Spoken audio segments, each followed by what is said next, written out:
Be ready, 10 seconds to go.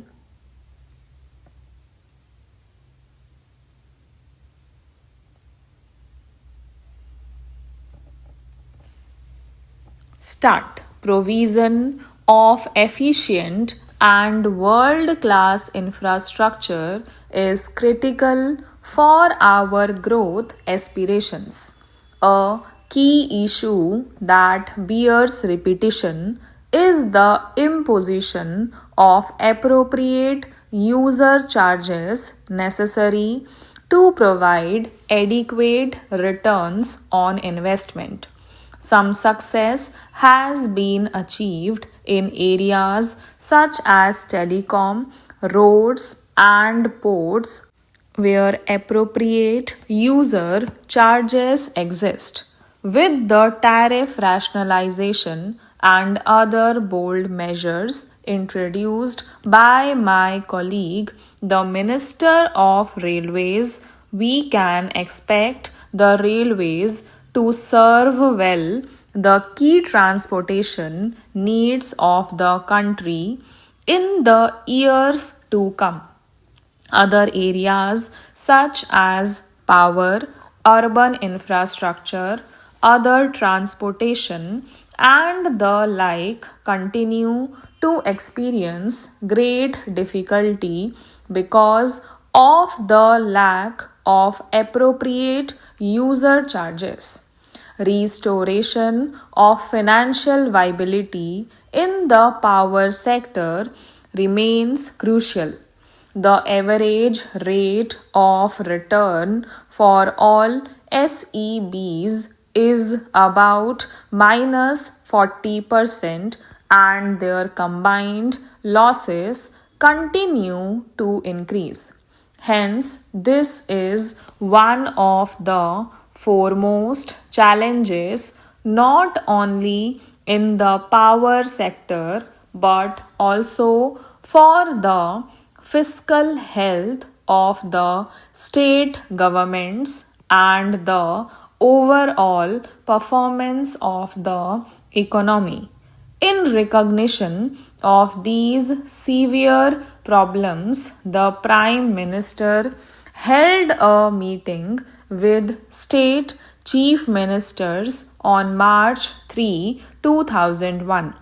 While broadly agreeing with this desirability of power sector reforms to achieve commercial viability of state electricity boards, the conference placed special emphasis on distribution reforms and elimination of theft of electricity.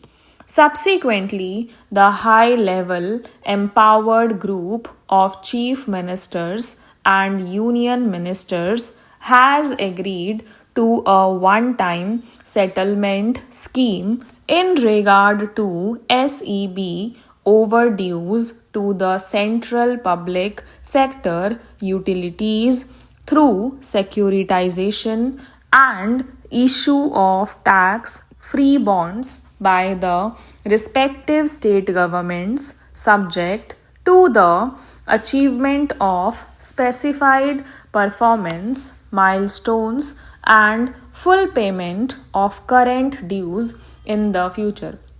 I would urge upon the states to come forward and implement the scheme speedily.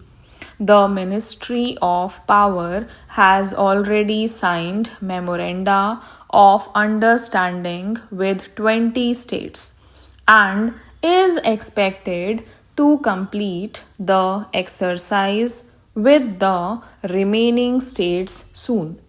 To redouble our effort in this direction, APDP is being redesigned as the Accelerated Power Development and Reform Program with an enhanced plan allocation of rupees 3500 crore for 2002-3 up from rupees 1500 crores this year. Access of the states to the fund will be on the basis of agreed reform programs in the future. I am glad to inform the House that the Prime Minister's National Highway Development Program, launched 3 years ago, is progressing well. It now promises to achieve a totally new scenario in the road sector. The Golden Quadrilateral will be completely substantially by December 2003, a year ahead of schedule.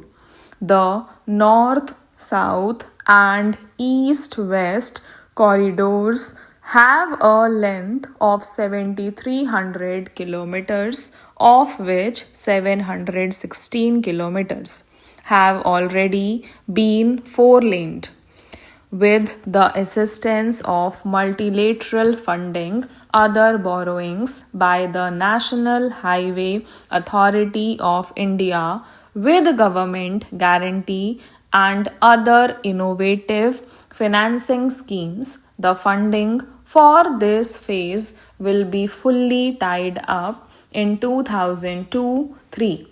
The present port trust structure does not allow Indian major ports to have the flexibility needed for efficient management and for raising institutional funding. It is therefore proposed to corporatize major ports in a phased manner. Private sector investments have been facilitated and 17 projects worth more than rupees 4500 crore have already been approved, and another 8 projects worth more than rupees 3200 crore are under consideration. With corporatization of the existing ports and new private sector ports coming up, the regulatory structure will be strengthened. The government has already announced its decision to upgrade the international airports at Delhi, Mumbai, Chennai, and Kolkata to the standards of world class airports by inducting private sector management and investment through long term leasing system. Modalities for inviting offers have been finalized and the leasing process will be completed in 2002-3.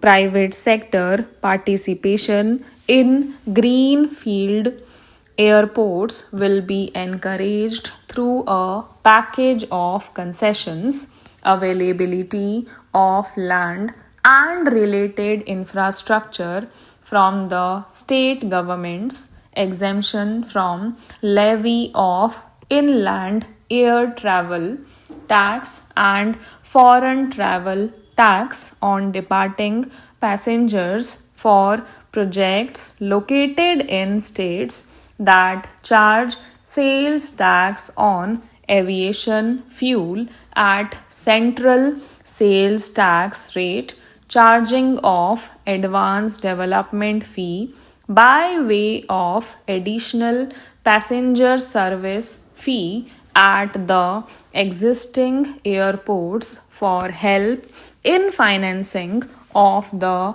greenfield airport and levy of user development fee at the new airport authority of India. The proposed new airports in Bangalore and Hyderabad will benefit from these concessions. The 2001 census shows that the urban population in India is now about 285 million, greater than the total population of the United States. The number of cities with more than 1 million population has increased from 23 in 1991 to 35 in 2001. We are aware of the sad plight of most of our towns and cities as such. Stop.